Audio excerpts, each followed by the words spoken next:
Hello guys, thank you for visiting this channel. Today, we will explore the some municipalities in the province of Sultan Kudarat and South Cotabato.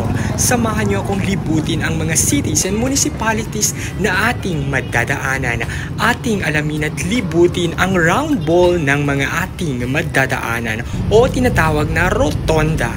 Ang round ball ay sikat na landmark sa isang lugar na kung saan ay kung makikita o madadaanan natin ito ay masasabi nating narito na tayo sa isang lugar.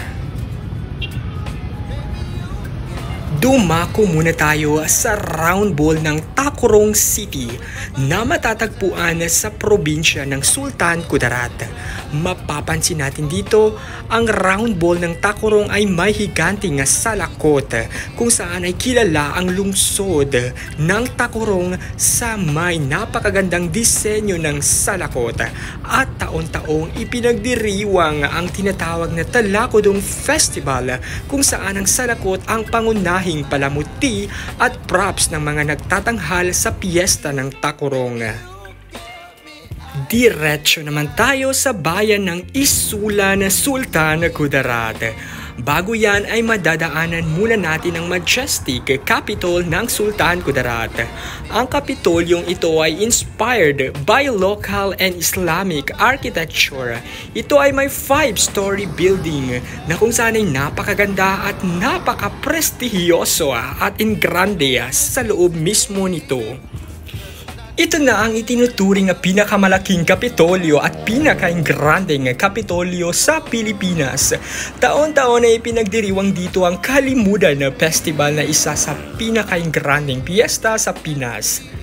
Kaya dumiretso na tayo sa bayan mismo ng Isulan.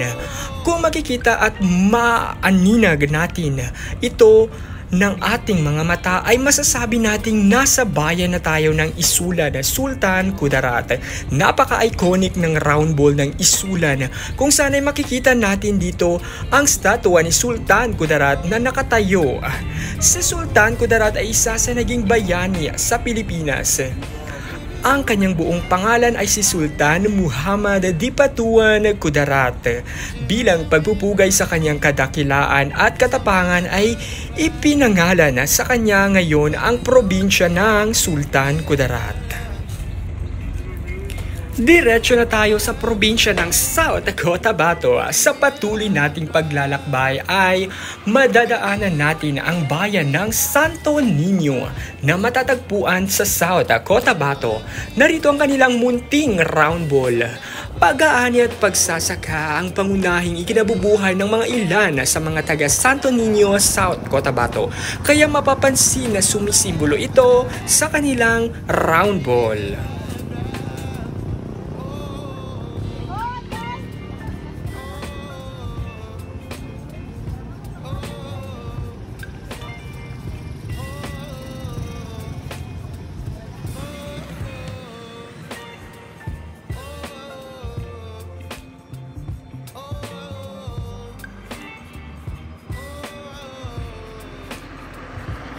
Diretso na tayo papuntang Surala, South Cotabato. Sabi nila isa ang bayan ng Surala sa may pinakamagandang round ball.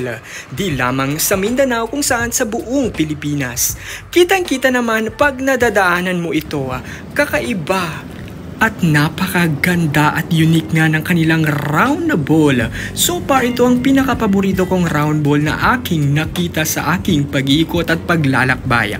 Ang round ball nga nila ay sumisimbolo sa kanilang produkto sa bayan ng Surala.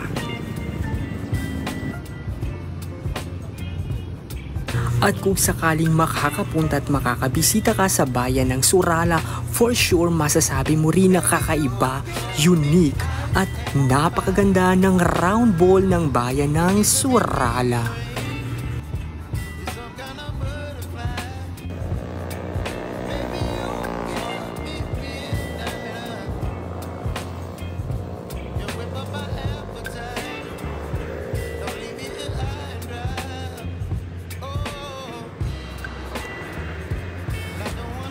Dumako naman tayo sa Coronadal City o mas kilala bilang Marbel.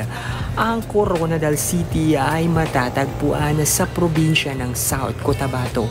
Ito nga ang kapital ng South Cotabato. Ito ay ang Coronadal City. Ang Coronadal City ay isa sa patuloy na umuusbong na syudad di lamang sa Mindanao maging buong Pilipinas. At narito na nga ang round ball ng Coronadal City.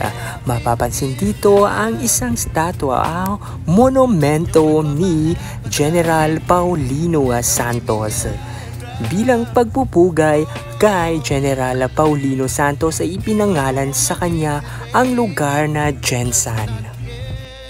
Tinatawag naman na Hinugyaw Festival ang taong-taong idinaraos na piyesta sa lungsod ng Coronadal.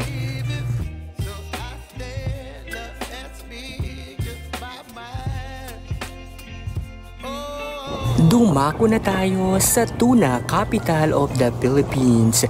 Ito nga ay ang General Santos City. Ang kanilang round ball ay tinatawag na 8 Pillars of Peace. Tinatawag din nila itong Bangkapayapaan dahil ito ay sumisimbolo sa pagkakaisa ng mga taga General Santos City. Iba't iba man ang paniniwala, iba't iba man ang reliyon, iba't iba man ang kultura, ito ay pagkakaisa. Ito ay sumisimbolo sa pagkakaisa ng mga taga General Santos City. Taon-taon ay pinagdiriwang ng syudad ng General Santos ang kanilang sikat na Tuna Festival.